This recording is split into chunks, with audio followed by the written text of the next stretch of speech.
Got annoying cables. I'm gonna show you a trick to fix it. What we're gonna do is we're gonna wrap pretty much foam around the cables and then put that inside of the frame.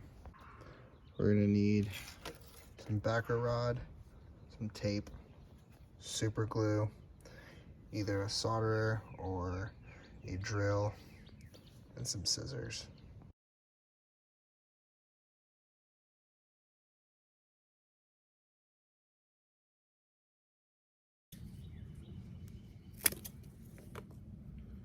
About an inch.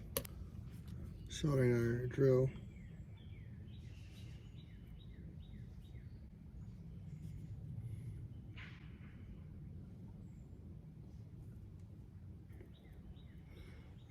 You now have a hole.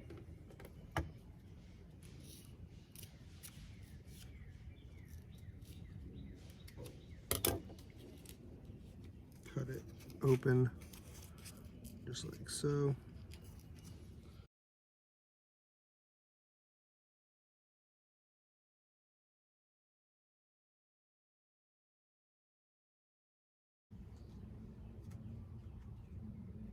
Wrap it